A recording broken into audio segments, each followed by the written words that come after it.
Rivka, partagez la nouvelle.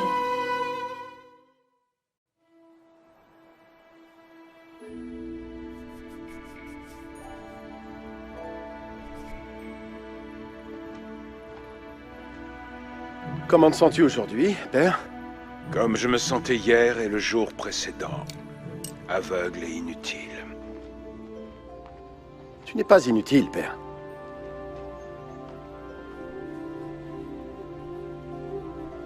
Ah oui, j'oubliais. Je sais y faire avec les animaux. Je suis le meilleur pour garder les moutons dans les champs. Et aussi, en tant que tailleur, je peux voir un fil à plomb mieux que quiconque. Tu sais, notre utilité ne se limite pas au travail physique, père. L'amour que Dieu te porte ne dépend pas de ce que tu fais. Je ne veux pas de ta pitié, petit. Retourne donc travailler. Je ne te plaignais pas.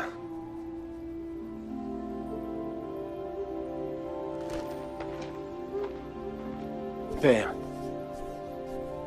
j'aimerais parler à nos amis et à notre famille quand ils viendront pour fêter la naissance de Leila. Ah, et tu veux parler? Serais-je donc déjà mort? Non, pas pour te remplacer, père.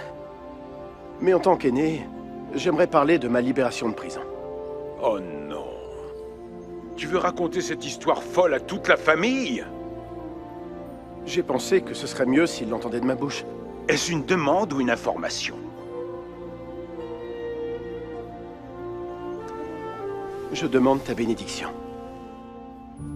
Pour ce que je crois que Dieu me demande de faire. Ai-je déjà pu t'empêcher de faire quoi que ce soit? Merci, père.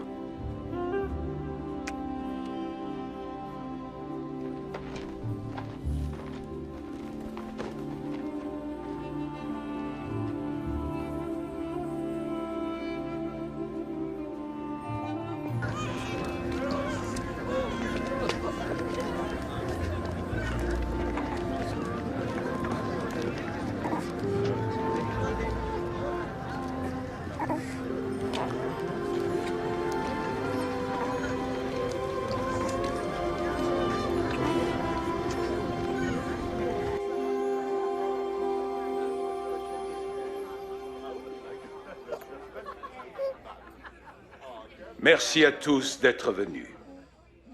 Mon fils aîné, Daoud, va prendre la parole. Je ne partage pas ses idées, mais c'est mon fils.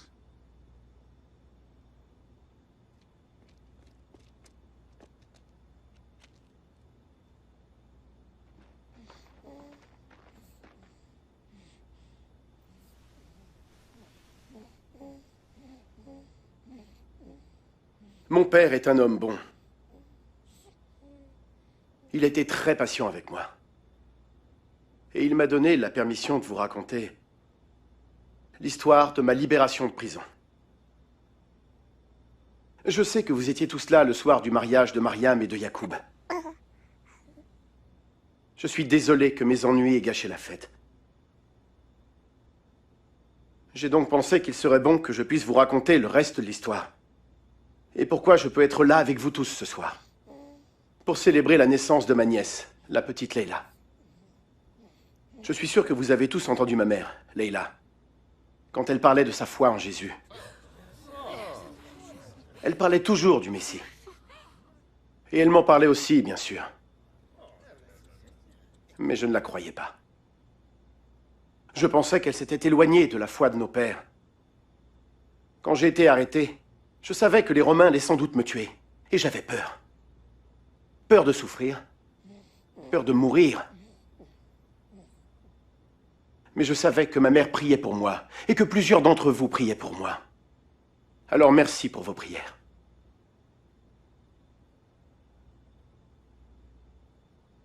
Une nuit, j'ai été réveillé par une lumière. Une chaleur illuminant toute ma cellule. J'ai ouvert les yeux et j'ai vu un homme debout devant moi. Il était pur et saint. Et ses yeux étaient comme du feu. Il se mit à me parler. Il me dit tout ce que j'avais fait jusque-là. J'ai senti mon cœur se briser. Et j'ai pleuré. Les autres prisonniers autour de moi dormaient. Et j'étais là, face contre terre, pleurant aux pieds du Seigneur Jésus. Et au début, je ne comprenais pas. Mais ensuite, j'ai compris. Grâce à ceux qui sont plus avisés que moi. Les Écritures disent que lorsque Dieu créa le monde, il fit que l'homme et la femme vivent en sa présence et sentent sa joie. C'était son but. Mais ils désobéirent au commandement de l'Éternel. Et cet acte honteux les sépara de Dieu et gâcha cette relation intime entre l'homme et la femme. Nous aussi, nous désobéissons. Les Écritures disent que la conséquence du péché est la mort et la séparation d'avec Dieu. Mais Dieu ne veut pas que nous soyons coupés de lui, de son amour, vivant dans la honte et la peur. Et alors, tout comme il envoya un bélier mourir à la place du fils d'Abraham, Dieu envoya Jésus mourir à notre place. Tu n'ignores pas que ceci est scandaleux.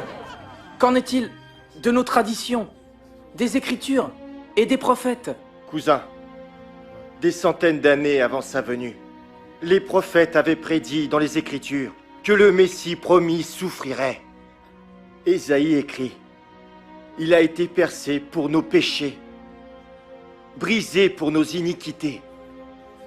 Le châtiment qui nous donne la paix est tombé sur lui, et par ses blessures, nous sommes guéris. » Le prophète Moïse a déclaré: « Celui qui est pendu à un arbre est maudit de Dieu. » Quand Jésus mourut sur la croix, il endossa la malédiction du péché et de la mort. Son sacrifice et sa résurrection nous libèrent de la puissance du mal, nous sauvent des ténèbres et nous délivrent d'une vie de crainte et de honte. Cette bénédiction a été promise par Dieu à notre ancêtre Abraham, quand il dit que par lui, toutes les nations du monde seraient bénies. Écoutez-moi tous. C'est ce même Jésus qui m'est apparu dans ma cellule. Je crois, non, je sais qu'il est le Messie promis. Il est mort à ma place et m'a donné une vie nouvelle. Après ma rencontre avec lui, j'ai senti que je n'avais plus peur de mourir. Mais comme vous pouvez le voir, il m'a libéré de prison. Je sais qu'il attend davantage de moi. Normalement, j'aurais dû mourir avec les prisonniers crucifiés ce dernier mois. Toi qui as fait de la prison comme rebelle, comme combattant, veux-tu dire que tu as changé d'avis sur les Romains? J'ai compris que notre principal besoin dans la vie n'est pas politique. Notre réel besoin est d'être pardonné et réconcilié avec Dieu. J'ai voulu changer la politique des hommes. Dieu veut changer le cœur des hommes. Pourquoi croirions-nous que ce Jésus est l'élu de Dieu? Parce que Dieu l'a ressuscité des morts. Rivka, qui est avec nous ce soir, est une amie proche d'une femme témoin de cette résurrection. Tante Rivka, pourrais-tu nous dire ce que Marie-Madeleine t'a confié?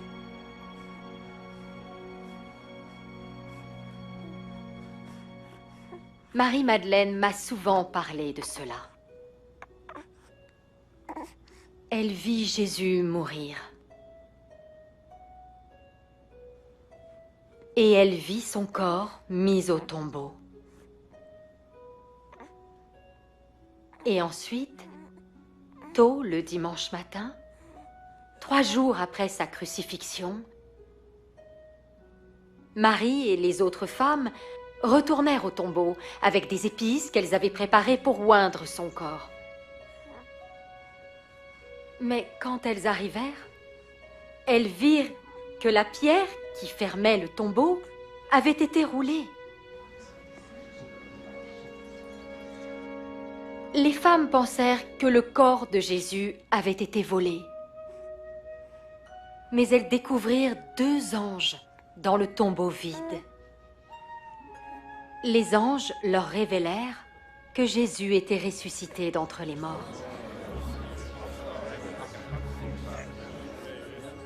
Les femmes retournèrent vers les disciples pour le leur raconter. Et alors Pierre et Jean coururent avec les femmes jusqu'au tombeau.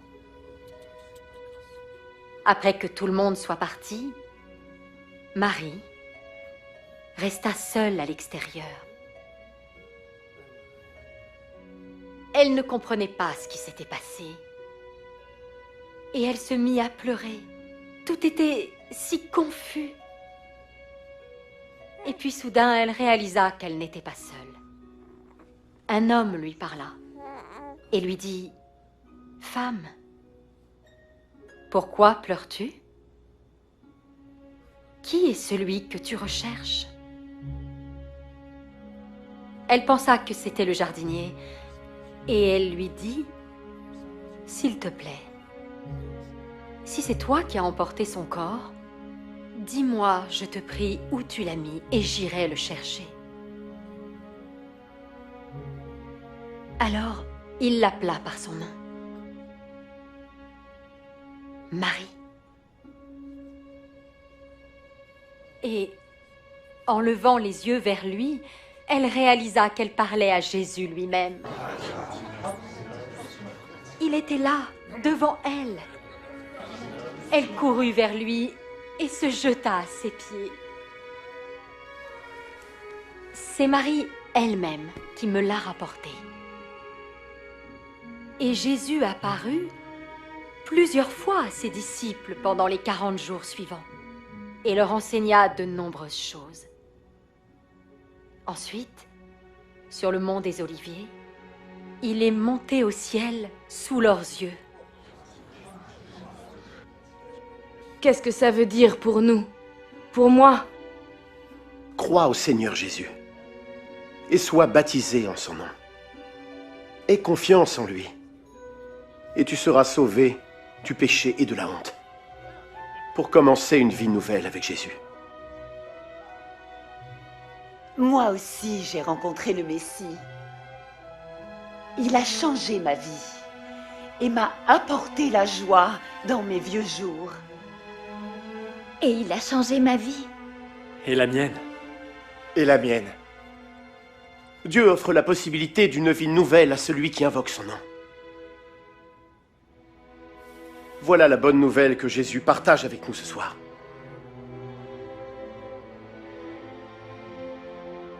Il est vivant. Et il est parmi nous en ce moment. Cela suffit.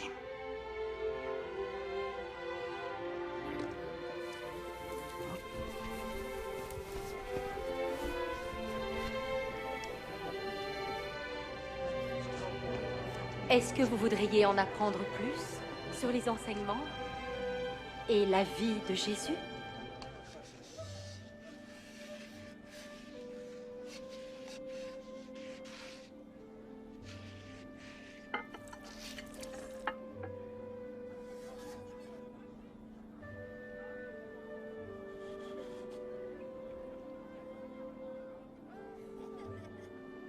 J'ai bien réfléchi à propos de Jésus. Oui? Et de l'histoire de Daoud. Je ne comprends pas tout, mais je veux croire que ce que tu m'as dit est vrai. Je veux croire, mais... Qu'est-ce qui te retient?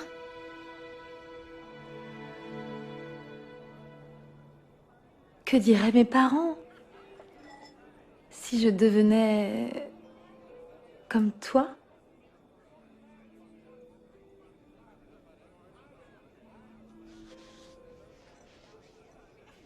Il doit me manquer un peu de foi. Je n'ai jamais vu Jésus comme Daoud l'a vu. Je ne l'ai pas vu en personne non plus. Il se montre à chacun de nous de façon différente.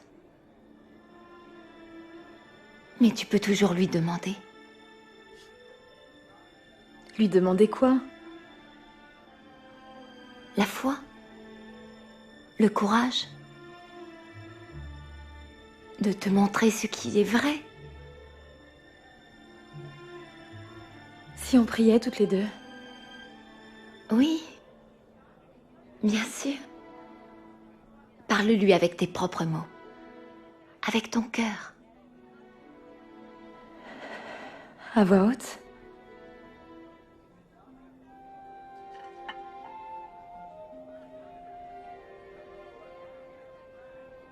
Seigneur, j'ai été touchée par toutes les paroles que j'ai entendues à ton sujet. Je veux te connaître comme mes amis te connaissent. Je veux croire en toi et te faire confiance. Donne-moi ce qui me manque. Donne-moi la foi et le courage. Aide-moi à savoir ce qui est vrai. Merci, Seigneur.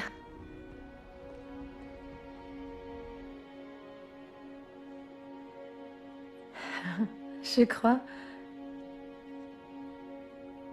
qu'il m'a entendu. Oh, je sais que oui.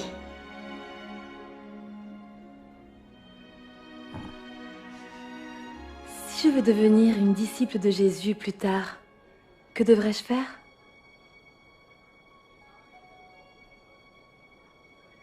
Dis à Dieu que tu crois que Jésus est le Seigneur et le Messie, et qu'il est mort sur la croix pour tes péchés. Accepte le sacrifice de Jésus et reçois son pardon, sa libération de toute ta honte. Donne-lui ta vie. Et alors, tu sauras que tu as la vie éternelle. Si j'agis ainsi, que diront mes parents? Dieu veut que tu sois la meilleure des filles pour tes parents. Mais tu dois tout d'abord être sa fille et le suivre.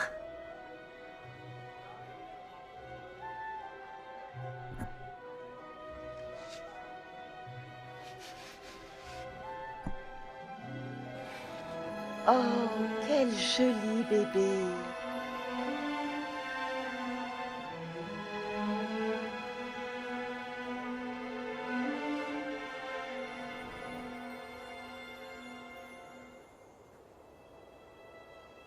Avec Mère, nous avions l'habitude de venir voir le coucher du soleil. Elle te manque. Tous les jours. Parfois, je pense à la façon dont Dieu a répondu à plusieurs de ses prières. Pour le bébé et pour Daoud. Mais il nous l'a reprise. Les voix de Dieu ne sont pas les nôtres. Non. Mais il est avec nous. En toute chose, je sais qu'il est avec moi. Je peux lui parler de tout, absolument tout. Ça ne fait pas toujours partir la tristesse, la douleur, mais il m'aide à les supporter.